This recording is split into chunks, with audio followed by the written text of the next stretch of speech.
kami bisa memberi yang terbaik untuk Engkau Tuhan. Kasih-Mu besar, kasih-Mu besar.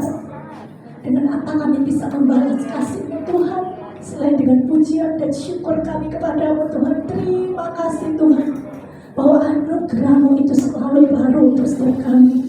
Terima kasih Tuhan kalau kami boleh ada hari ini. Semua karena anugerah-Mu Tuhan yang begitu luar biasa dan besar. Terima kasih Bapak, terima kasih Tuhan.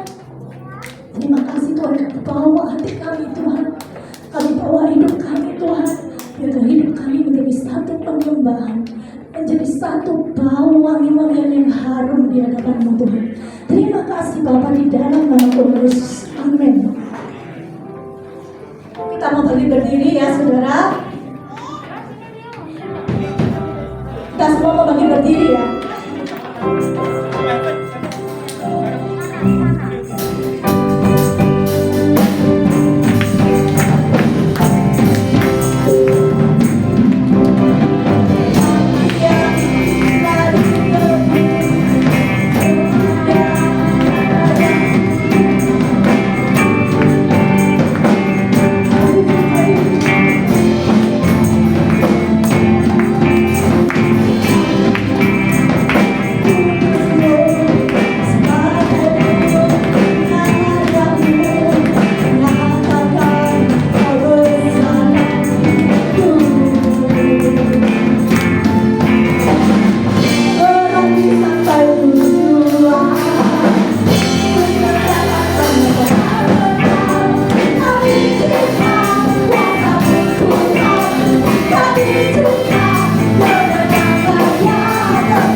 Kuasa-Mu Tuhan, kami terima kebenaran-Nya.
memberkati semuanya.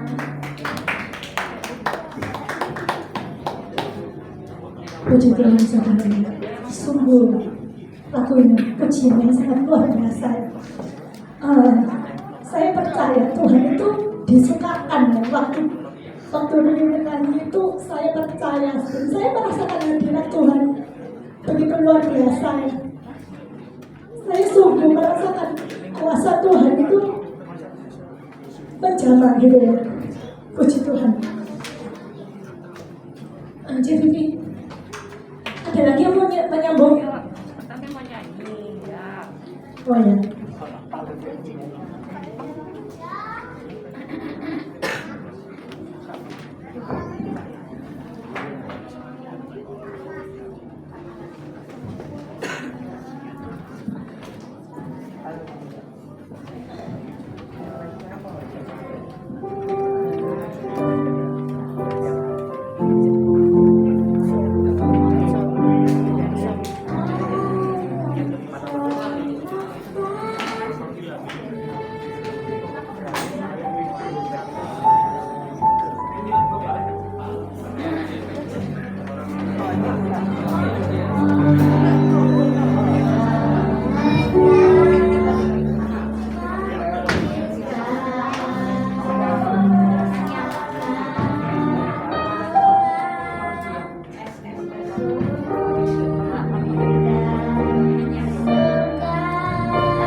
Puji Tuhan ya, luar biasa ya anak-anak kita ya. Ada lagi yang mau menyaksikan kita kasih Tuhan? Ya, Om Yohan. Yohan.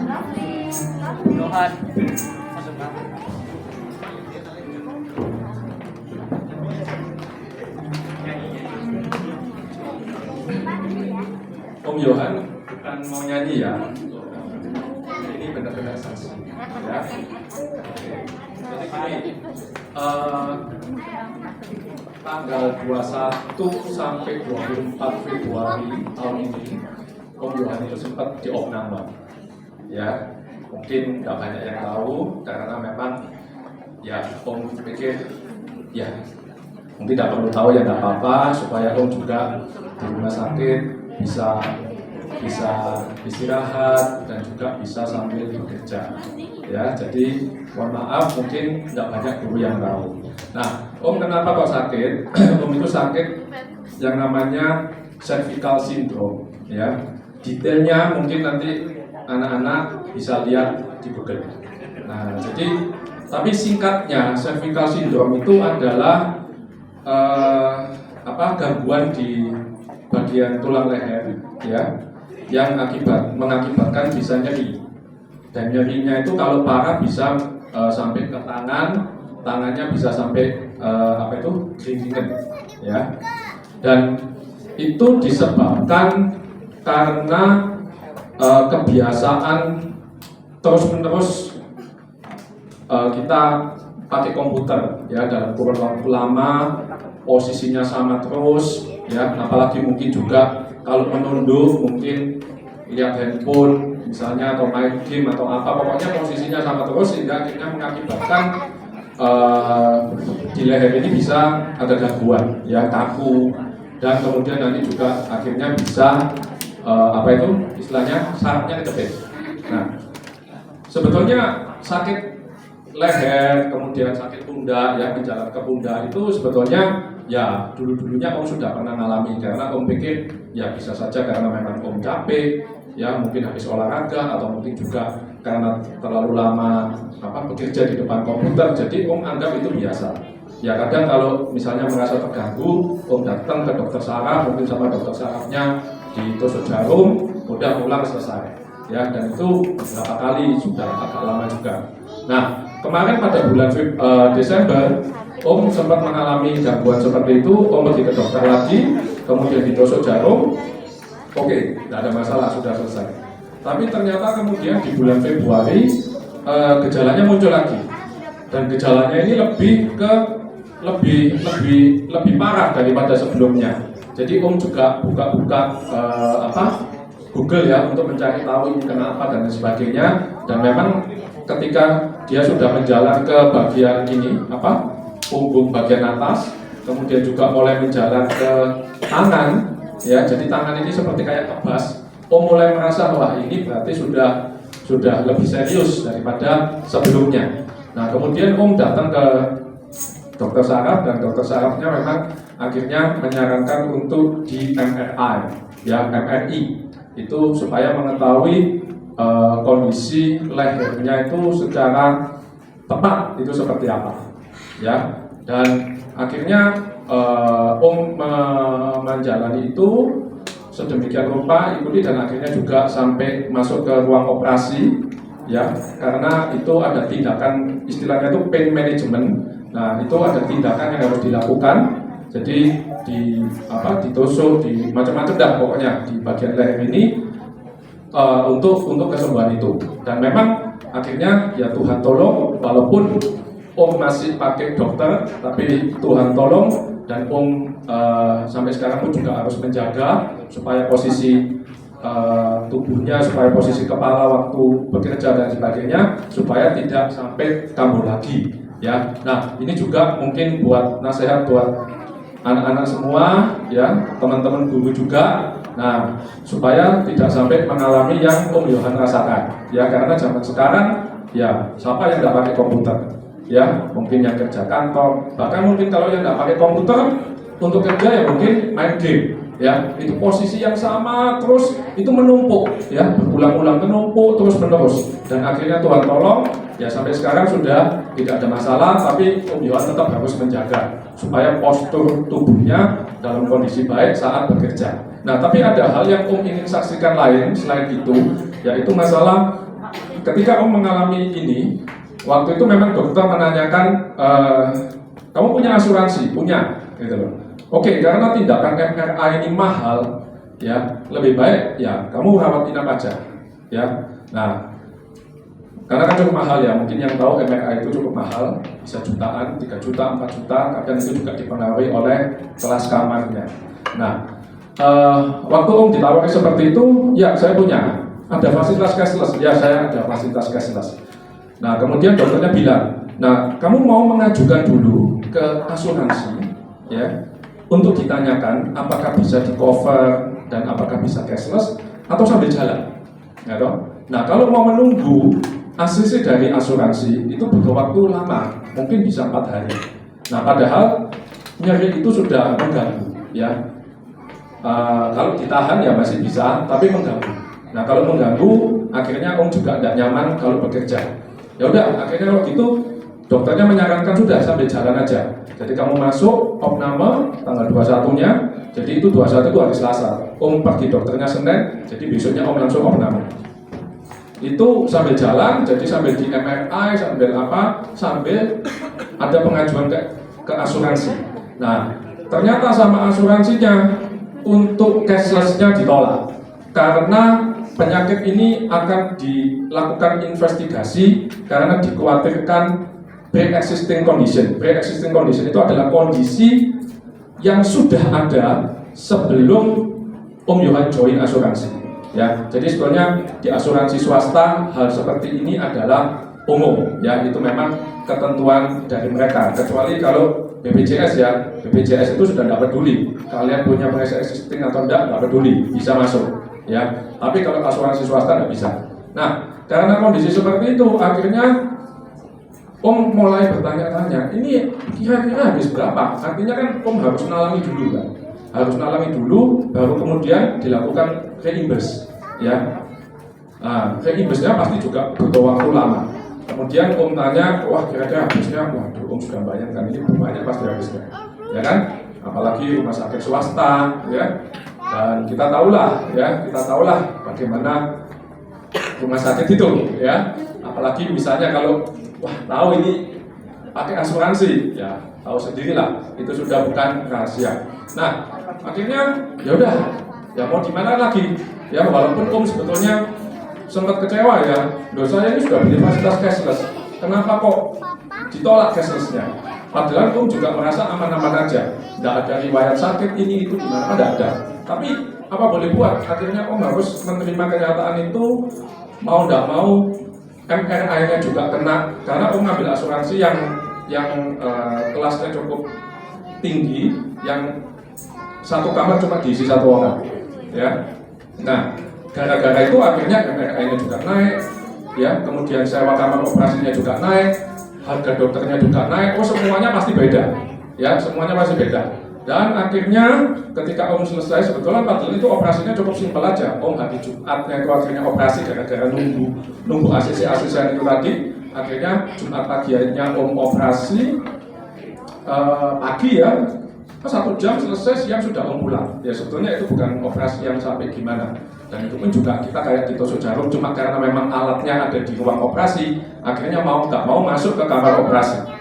Ya, jadi ditusuk jarum dalam kondisi sadar, ya. Nah, ya udah, akhirnya sampailah pada keluar billing tagihan dan ya cukup mengejutkan, walaupun cuma berapa hari dan simpel gitu aja, habisnya sudah 73 juta lebih, ya. Habisnya sudah seperti itu. Om sudah membayangkan, waduh, harus keluar uang segini, dan Om juga sempat kecewa, ya. Dan Om juga sempat tanya ke agent, bahkan ke manajernya juga, kok bisa seperti ini? Loh, kalau orang nggak bisa reimburse dulu ini gimana? Nggak bisa pulang dari rumah sakit, ya toh? Kalau nggak bisa nalangi dulu ini gimana? Nggak bisa pulang dari rumah sakit. Tapi ya sudah, manajernya cuma ya udah jalanin aja. Seperti itu yang juga membuat Om merasa jengkel, merasa marah, ya toh? Ya toh? Kenapa kok harus seperti ini? Dan apa? Dan ini pun juga masih tanda tanya besar waktu itu. Karena ini dianggap pre-existing condition, ya, dianggap kondisi yang sudah ada. Om sebetulnya juga nggak bisa terima dengan argumen itu, karena mana bisa tahu, saya nggak pernah ada riwayat. Itu satu kondisi yang ya semua penyakit bisa saja seperti itu, ya kecuali orang mungkin sakit demam berdarah, kecelakaan atau apa, mungkin itu tidak pre-existing condition. Tapi kalau penyakit seperti jantung atau apa, ya itu bisa saja terakumulasi dari kondisi-kondisi sebelumnya. Kenapa kok sekarang hal seperti ini dipermasalahkan? Ya, tapi ya udah, kita tahu kalau sudah seperti ini kita juga nggak bisa apa-apa. Akhirnya mau nggak mau ya udah, Om pulang, Om ngikutin, bahkan setelah mengajukan reimburse pun beberapa minggu kemudian masih diminta beberapa kelengkapan dokumen. Jadi Om harus buat surat kuasa, di mana memberi kuasa kepada pihak asuransi untuk melakukan investigasi terhadap semua rumah sakit besar yang ada di Surabaya. Jadi rumah sakit besar semua yang ada di Surabaya ini Om bikin surat kuasa supaya pihak asuransi bisa meminta datanya Om di semua rumah sakit. Jadi itu Om lakukan. Ya udah, mau tidak mau ya di HCOS, di Nasional, di Siloam, di Husada Utama, di Mitra, pokoknya rumah sakit gede di Surabaya. Jadi intinya pihak asuransi itu kepengen tahu semua riwayatnya Om. Benar nggak kondisi ini pernah ada sebelumnya? Ya, apakah Om ini melakukan kejahatan asuransi? Ya, karena memang asuransi kesehatan ini adalah asuransi yang paling sering dibobol. Ya, dan Om tahu itu karena dulu Om pernah jadi agen asuransi. Nah, banyak modus yang terjadi di seputar asuransi kesehatan. Tapi ya udah, oke, akhirnya Om mengikuti aja. Seperti itu, tapi Om juga berdoa kepada Tuhan. Ya, nilai 73 juta lebih itu tidak sedikit. Ya, itu banyak sekali. Ya, bagi Om itu juga banyak sekali. Ya, tapi Om terus berdoa kepada Tuhan. Berdoa kepada Tuhan. Ya Om, ya memang mungkin tidak setiap hari Om doa, tapi kalau tahu-tahu Om ingat, ya pas doa pagi apa Om ingat, Om berdoa kepada Tuhan. Tuhan tolong, ya Tuhan tolong, ya. apalagi ya mungkin support dari manajernya itu pun juga menurut Om kurang, ya, dia juga kurang fight, ya. Akhirnya Om sendiri yang punya inisiatif untuk selalu ngecek, selalu apa gitu seperti itu, ya. Dan akhirnya setelah hampir 3 bulan, ya bayangkan ya, hampir 3 bulan. Jadi baru dalam minggu kemarin, kalau nggak salah hari Jumat kemarin ya, tanggal 26, itu baru keluar keputusan kalau akhirnya klaimnya Om ini disetujui dan dana yang 73 juta itu akhirnya dikembalikan. Ya, jadi ini bukan duit lebih Om. Ini cuma nukari yang sudah dikeluarkan, ya. Jadi ini bukan duit lebih. Oh gitu ya. Tahu gini Om Yohan nggak saksi loh. Ya, jadi akhirnya Tuhan tolong, lalu Om Yohan berpikir, ya mungkin ini nggak kebetulan, ya. Memang waktu itu Om mengalami kok nggak enak ya, kok rasanya harus nunggu sesuatu yang nggak pasti, ya. Harus nunggu klaim, harus keluar uang dulu yang jumlahnya besar, kok nggak enak. Tapi mungkin Om dengan begini kan Om belajar, oh ya, kita mesti harap sama Tuhan, kita mesti berdoa. Dan positifnya adalah apa? Kalau sudah seperti ini, artinya lain kali pihak asuransi tidak ada alasan untuk menolak, ya, karena mereka sudah mencari semua datanya di rumah sakit, tidak ada riwayat kesehatan yang jelek, ya. Itu aja yang bisa anggap, wah ini sesuatu yang positif. Ya sudah, jalani dan Tuhan tolong sehingga akhirnya bisa dibayarkan, ya, puji Tuhan, ya. Setiap yang tidak enak kita harus tahu ya, Tuhan itu kan selalu menyediakan hal yang baik bagi yang mengasihi Tuhan, ya toh. Walaupun kita mungkin mengalami sesuatu kondisi yang tidak enak, tapi kita ini jangan pernah kita ini putus asa sama Tuhan atau kita ini kecewa sama Tuhan, karena kita harus tahu Tuhan itu pasti baik. Ya, itu aja ya pesan saya. Silakan petugas persembahan bisa mengedarkan kantong persembahan.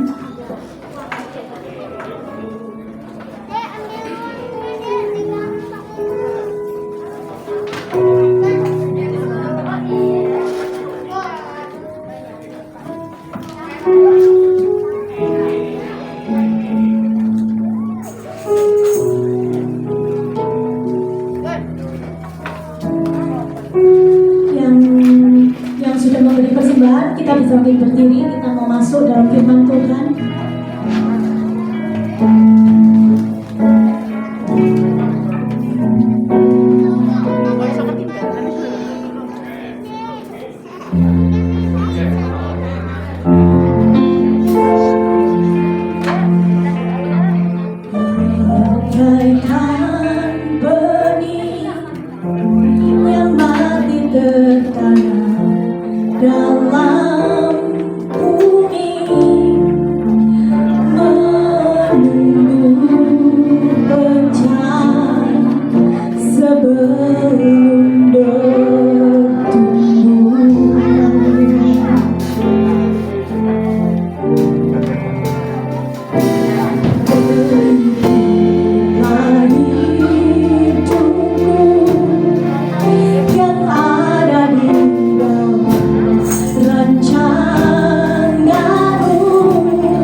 bertambah semakin berkurang.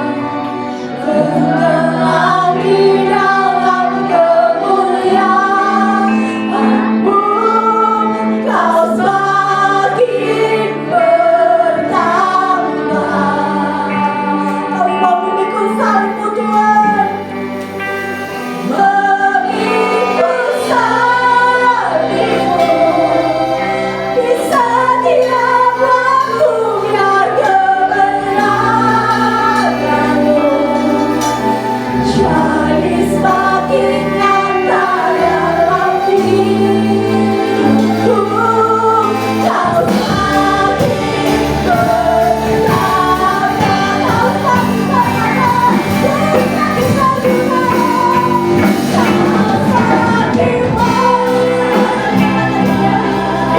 Kau semakin bertambah, Kau semakin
Biarlah Kau semakin bertambah Tuhan, kami yang semakin berkurang. Kami rindu Tuhan, kasih-Mu, kuasa-Mu dinyatakan Tuhan. Kami hanya sebagai alat-Mu Tuhan.